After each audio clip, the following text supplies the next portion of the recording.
इस्लामाबाद की हदूद में एक ऐसा किला भी मौजूद है जिसकी तामीर और आबादकारी मुस्लिम दौरे हुकूमत में हुई। यहीं कदीम दौर की एक बड़ी मस्जिद भी तामीर की गई, जिसे बिलाशुबा मौजूदा वफाकी दारुल हुकूमत की सबसे अवलीन मस्जिद होने का एजाज़ हासिल है।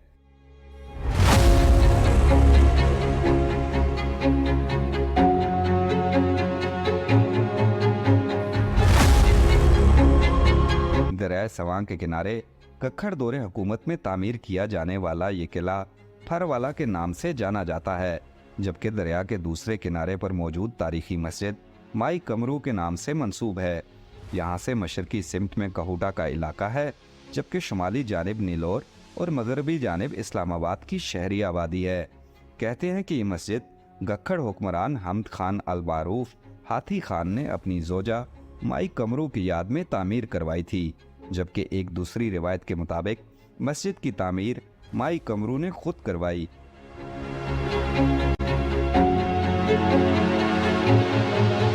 ये जो मस्जिद है ये इस्लामाबाद की कहा जाता है कि कदीम तरीन मस्जिद है। आप इसको अवलीन मस्जिद इस्लामाबाद की कह सकते हैं।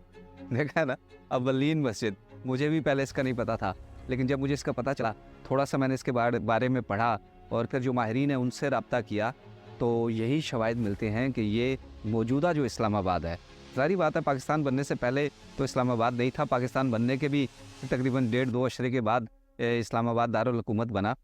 तो ये पहले भी बहुत ज़्यादा अहमियत का हामिल था ये इलाका, और यहाँ पर तहज़ीब थी, इंसानी आबादी थी, और उससे पहले पत्थर के दौर के शवाहिद यहाँ पर मिलते हैं जब इंसान पत्थर में रहता था। तो मेरे साथ बड़ी अहम शख्सियत मौजूद हैं। इनका ताल्लुक़ है महकमा आसार कदीम व अजायब घर से।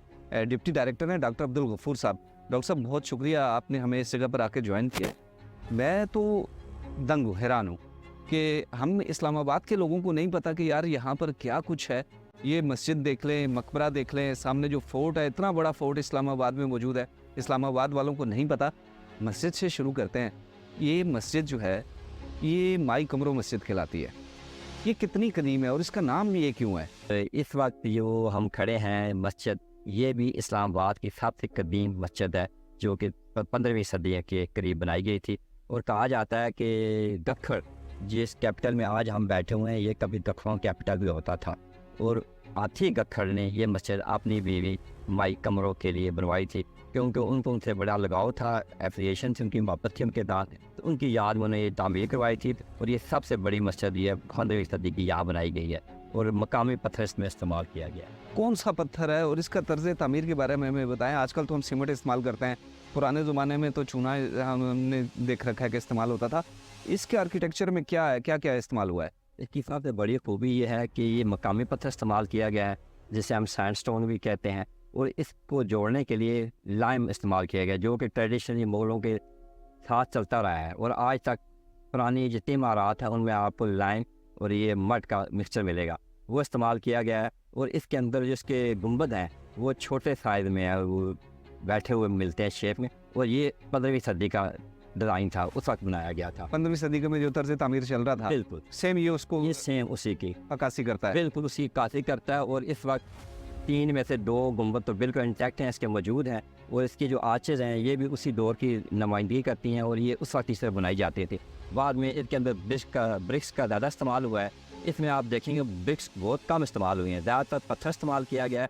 और इन दीवारों की जो मोटाई है वो इस बात की गमाज़ी करती है कि ये आज भी उस तरह स्टेबल है, बहुत अच्छी कंडीशन में है।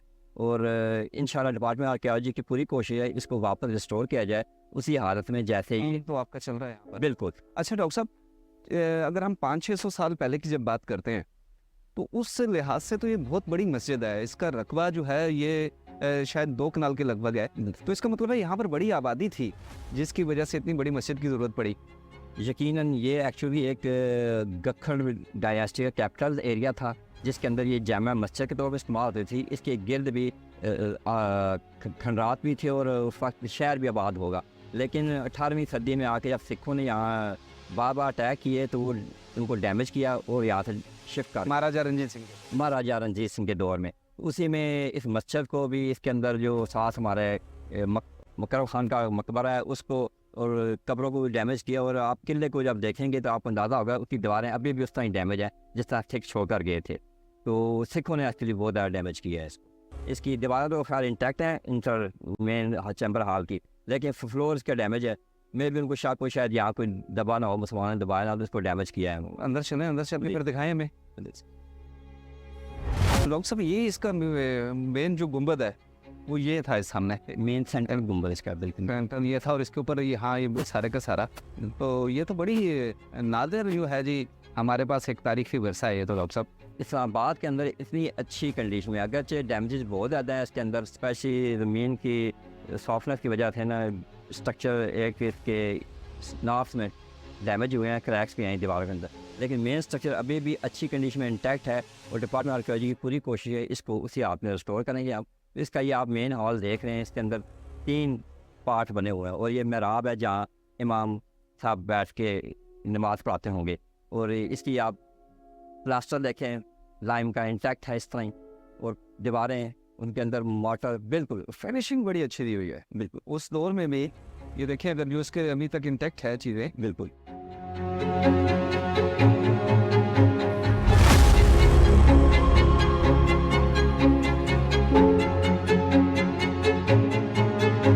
मस्जिद के सहन के बिल्कुल सामने एक छोटा सा कब्रिस्तान है जहां चंद कब्रें मौजूद हैं। कहते हैं कि इनमें से एक कब्र तातार खान की है जो हाथी खान के हाथों कत्ल हुए।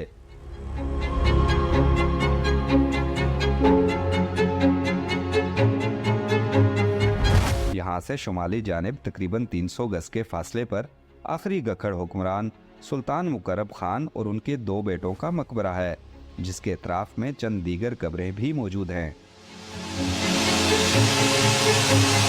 ये किन लोगों की कब्रें हैं? ये तबई मौत जो लोग मरे, ये उनका कब्रिस्तान है, या किसी जंग में ये लोग मारे गए? क्या हुआ? ये किन लोगों, कोई तहकीक की आप लोगों ने इस पे? जी हम इस पर तहकीक कर ही रहे थे, और जो हिस्टोरिकल रेफरेंस मिलते हैं ना, ये सारे शुदा की कब्रें ही हैं। इसमें कोई नॉर्मल अपने डेथ वाले लोग तो रिपोर्ट नहीं हुए। ये जो आप देख रहे हैं मकबरा, इसके अंदर से मुकर्रब खान की कब्र थी, उसको भी कत्ल किया गया था।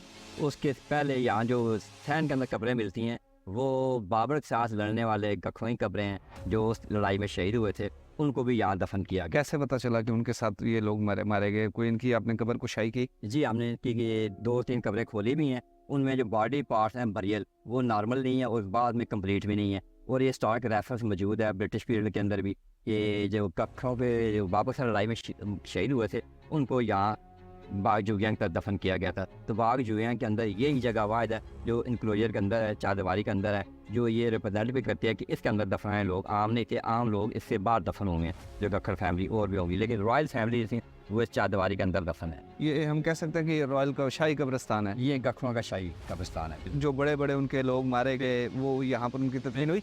ये क्या सामने जो हम देख रहे हैं जी डॉक्टर साहब? इसके बारे में हमारा ये ख्याल है कि जब सिखों ने टेक ओवर किया था कुछ अर्से के लिए, तो उन्होंने यहाँ पीछे कमरे बना के ना इसको इस्तेमाल किया था कुछ अर्सा, लेकिन उसके बाद वो भी फ़ौरन यहाँ से शिफ्ट कर गए थे, क्योंकि उसके बाद 1840 में ब्रिटिश ने टेक ओवर कर लिया था, तो उन्होंने गखरों को दोबारा एक तरह का रिस्टोर किया। ठीक, तो डॉक्टर साहब बड़ा हमारी जो नॉलेज है उसमें बड़ा इजाफा हुआ, और मुझे नहीं अंदाज़ा था कि इतनी रिच साइट हो सकती है ये, और ये मुस्लिम पीरियड की है। हम गंदारा पीरियड पढ़ते हैं, हम बाकी हिंदू शाही दौर के बारे में पढ़ते हैं, हमें बहुत कुछ मिलता है, लेकिन मुस्लिम पीरियड के बारे में मैं आपको बिल्कुल ईमानदारी से बताऊं कि मुझे नहीं अंदाज़ा था कि इतनी रिच हिस्ट्री मिल सकती है यहाँ पर। तो डॉक्टर साहब मेरा ख्याल है कि टाइम ज़ाया नहीं करते, क्योंकि मेरे अंदर जो प्यास है ना वो बढ़ती जा रही है कि ये 2 स्पॉट मैंने देखे हैं, मेरा दिल करता है कि मैं उधर भी जाऊँ, तो आप मुझे वहाँ भी ले चलें। बिल्कुल, कुआं इधर नहीं आएगा, आपको ही जाना पड़ेगा। हम जाएंगे वहाँ पर डॉक्टर साहब, आए।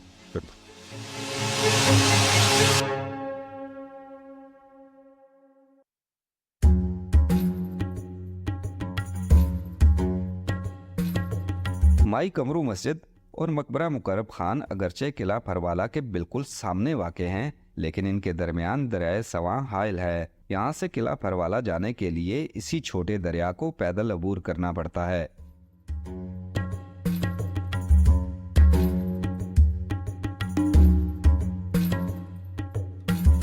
(288 कनाल रकबे पर मुहित इस किले के नाम के बारे में भी 2 रवायात मशहूर हैं।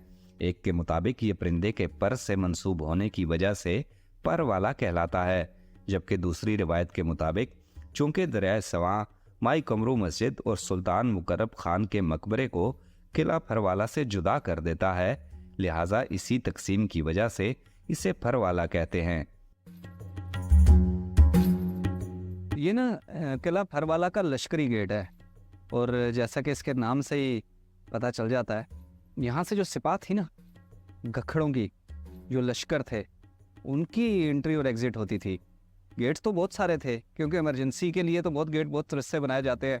जब आप वॉरियर हो और आपको खदशा हो कि आप पर हमले भी होंगे, तो फिर बहुत से ऐसे रास्ते बनाए जाते हैं जहाँ से वक्त ज़रूरत आप किले के अंदर दाखिल भी हो सके और वहाँ से निकल भी सके। तो हाथी गेट यहाँ पर है, मुख्तलिफ 7 यहाँ पर गेट हैं।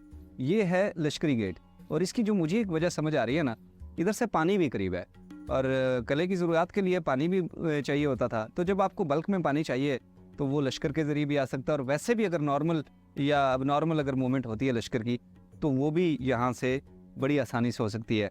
तो अब इस किले के बारे में डॉक्टर साहब भी मुझे बताएंगे, और आपको भी, कि डॉक्टर साहब अब इसकी हिस्ट्री पे हम बात करते हैं, इसके तर्ज़ तामीर पे हम बात करते हैं कि ये कितना कदीम है, और क्या ये इस्लामाबाद की हदूद में सबसे बड़ा फोर्ट है, ये जितना बड़ा इसका एरिया या इससे बड़ा भी कोई है, और इसका तर्ज़ तामीर क्या है, इसमें पत्थर कौन सा इस्तेमाल हुआ और कौन सी सन थी जब ये फोर्ट बनाया गया?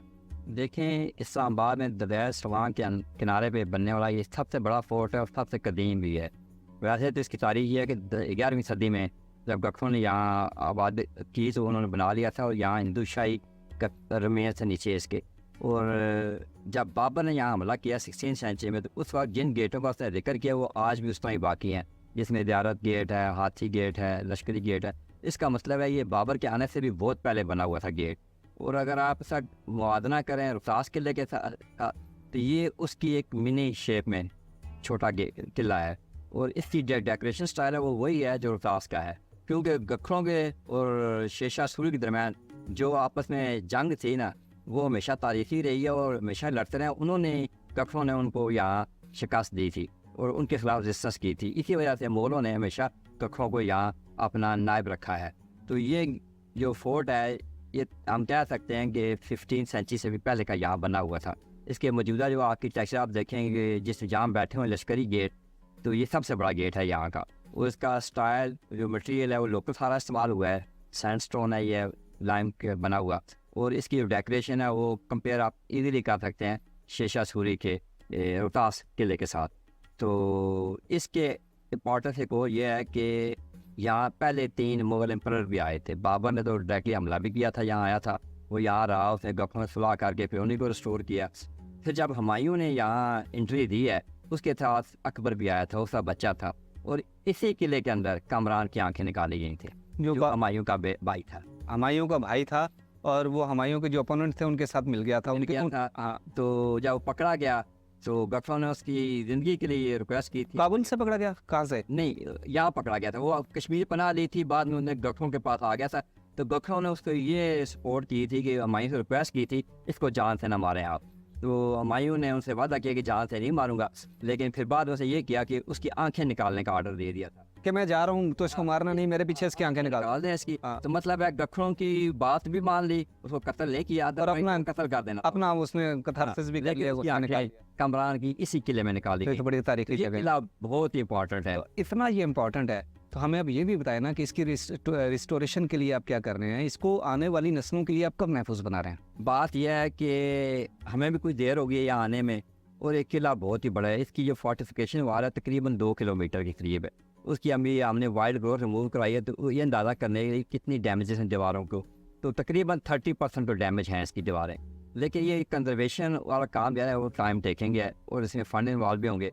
काम तो अभी हमने शुरू कर दिया है, इसका PC2 तैयार कर रहे हैं, जिसमें ये आइडेंटिफाई कर रहे हैं कि कितने डैमेजेस हैं और किस तरह रिस्टोर किया जा सकता है, और पब्लिक के लिए इसको किस तरह अवेलेबल बनाया जा सकता है कि वो ईजी एक्सेस करें और इसकी हिस्ट्री को भी जानें। मैं तो बड़ा इसके लिए दुआ गो हूँ कि इसको बिल्कुल रिस्टोर होना चाहिए, ताकि हमारी जो आने वाली नस्लें हैं ना जी, उनको पता चले कि ये जो इस्लामाबाद है ना, ये 60s में ही दारुल हुकूमत नहीं बना, ये सैकड़ों साल पहले भी ना एक आज़ाद रियासत का दारुल खिलाफा था, और वो यहाँ पर बड़े अरसे तक राज करते रहे, और जो उनका राज था उसकी जो यादगारें हैं वो यहाँ पर मौजूद है, और इन यादगारों को देख कर ना बड़ा दिल खुश होता है। आप भी यहाँ आएँ, आके अपना दिल खुश करें। मुझे यकीन है कि जब आप यहाँ आएंगे ना, तो ये रास्ते की जो थोड़ी सी फ़िलहाल मुश्किल है ना, वो यहाँ पर आकर आपको बिल्कुल भी नागवार नहीं गुजरेगी। तो ज़रूर आइएगा।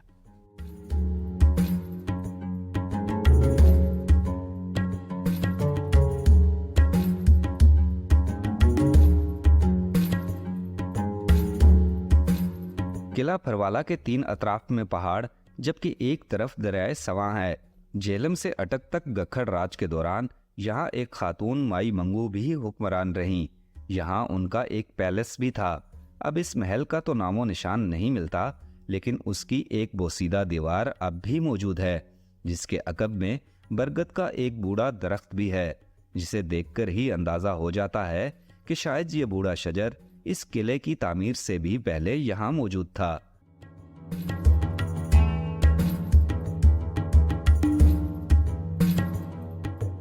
गखड़ रियासत का सूरज तो सुल्तान मुकर्रब खान की वफात के साथ ही डूब गया था, मगर इस इलाके समेत अतराफ के इलाकों में गखड़ बरादरी आज भी आबाद है।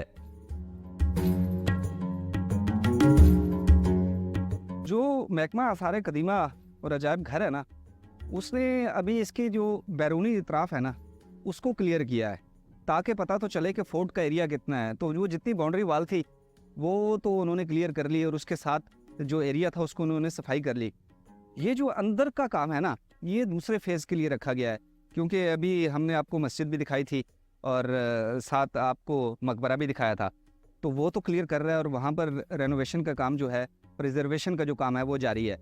तो दूसरे फेज़ में ये सब कुछ आना है। फिर ये जो झाड़ी है ना, ये आपको बहुत जल्द नज़र नहीं आएंगी, क्योंकि ये सब साफ़ होना है, और फिर यहाँ एक्सीवेशन होनी है कि इसके अंदर क्या है। क्योंकि अगर ये फोर्ट है तो इसके अंदर कोई पैलेस भी होगा, बेशक छोटा हो बड़ा हो, कुछ और भी यहाँ पर मुकामात होंगे, तो उनकी अभी डिस्कवरी बाकी है, वो नेक्स्ट फेज़ में है।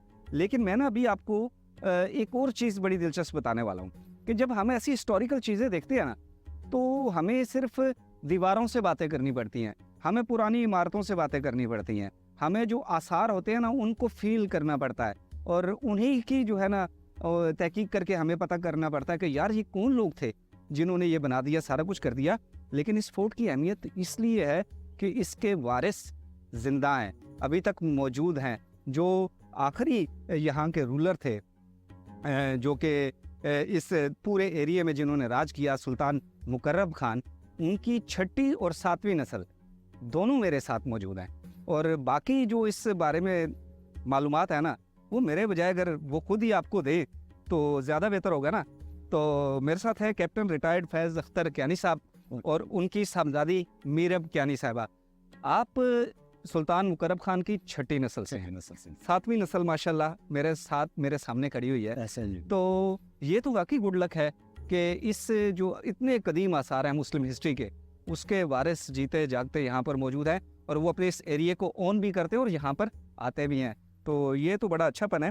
तो मुझे कुछ अपने बुज़ुर्गों के बारे में बताएं कि कैसे आपका सिलसिला नस्ब जो है वहाँ तक मिला और मिलता है, और ये तमाम जो एरिया है ये क्यों इतना बैकवर्ड है गया। और बहुत शुक्रिया जनाब आपका। ये बात है 1005 की, कि जब गखड़ यहाँ पे पटवार में तशरीफ़ लाए, और वहाँ से लेकर 1765 तक तकरीबन 27 हुक्मरान गखड़ों के यहाँ पे गुजरे, और जिन्होंने 750 साल अरसा तक खित्ता पटवार पे हुक्मरानी। झेलम से अटक तक, झेलम से दरमियान अटको झेलम। ये फोर्ट जो है जी, ये क्यों दुनिया के सामने नहीं आता? मेरे जहन में ये सवाल है कि अगर 288 कनाल पे कोई चार दीवारी हुई है इस्लामाबाद में, तो ये तो डिक्लेयर्ड वॉल ऑफ इस्लामाबाद हम इसको कह सकते हैं ना, तो फिर ये क्यों मुझे नजरों में नहीं आया? सेमी माउंटेनस एरिया जिस तरह आपने देख लिया, ये कि अनडोलेटिंग ग्राउंड और रोड की एक्सेस ना होना।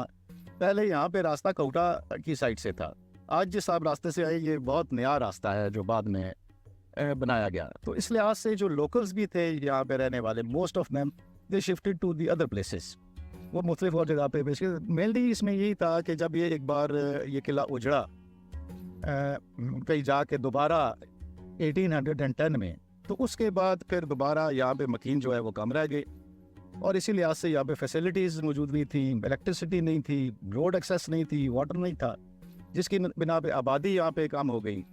और इसके साथ साथ फिर आपने ये भी देखा कि चूँकि एक्सेसिबिलिटी नहीं थी इसकी यहाँ पे, तो इस लिहाज से फिर लोगों का रुझान भी इस जानब कम ही रहा, अब जो आसार कदीमा मैंने देखा, सुल्तान मुकर्रब खान जो आपके बुजुर्ग हैं उनके मकबरे पे वो काम कर रहे हैं, साथ जो मस्जिद है वहाँ पर वो काम कर रहे हैं, तो अब कोई उम्मीद है आपको कि ये प्रिजर्व हो जाएगा?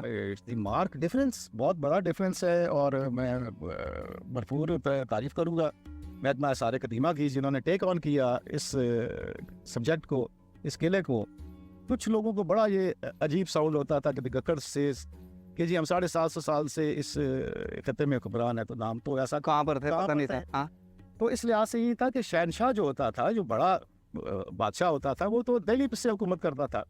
इसी तरीके से उसके अंदर जो थी वो सैकड़ों रियासतें थी, निबंध रियासतें थी, जिनकी अपना सिक्का होता था, अपनी फौज होती थी, अपना वो लगाम इकट्ठा करने का इंतजाम होता था। तो उस लिहाज से ये है कि ये किला इंशाअल्लाह ताला आइंदा दोबारा अपनी जगह पे खड़ा होगा, और आइंदा आने वाली नस्लों के लिए ये एक बहुत बड़ा जो है महसूस इंशाल्लाह ऐसे ही होगा, मुझे यकीन है ऐसे ही होगा।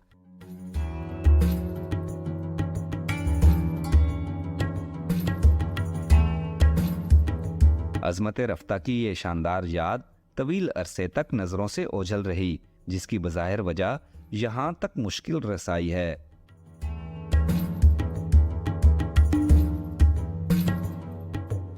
उबैदुर रहमान क्यानी साहब मेरे साथ मौजूद है। क्यानी साहब, अगर मैं इस किले की जो दीवार है 288 कनाल की, इसको मैं वॉल ऑफ इस्लामाबाद कहूँ तो कुछ गलत तो नहीं होगा? बेशक ये वॉल ऑफ इस्लामाबाद है, और सिर्फ इसमें ये है कि इस्लाम की वजह से यहाँ पे रास्ता ना है, इस्लाम की वजह से रास्ता ना होने की वजह से लोग आ जा नहीं सकते। इंतहाई खूबसूरत मुकाम और सैर व तफरीह के लिए बहुत खूबसूरत जगह है। जगह तो बहुत शानदार है, लेकिन जो आप बात कर रहे हैं, अभी हम भी वो क्रॉस करके आए हैं ये दरिया वहाँ, तो पानी, आप भी हमारे साथ थे, तो पानी तो बहुत ज़्यादा है। आपने गिरते पड़ते क्रॉस किए हैं, बड़ी मुश्किल से हम लोग पहुँचे हैं इस तरफ। अगर ये पुल बन जाता है, पुल बन फिर जाता क्या है, हो सकता है जी? आप पुल बन जाता है जी, तो बहुत ही, मैं नहीं कह सकता कि भाई आप देखिए कितना लोगों का आना जाना सैर व तफरीह के लिए, यहाँ तक कि बैन अवी सतह पे जो सियाहत के लिए लोग आते हैं, वो उनको अट्रैक्शन पैदा होगी।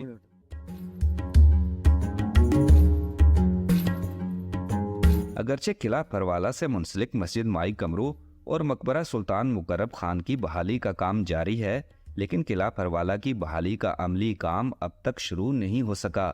अगर इसे भी जल्द अज जल्द बहाल कर दिया जाए तो तारीखी सयाहत में दिलचस्पी रखने वाले शौक से यहाँ आना पसंद करेंगे, क्योंकि ये मुस्लिम दौरे हुकूमत की शानदार मगर भूली हुई यादगार है।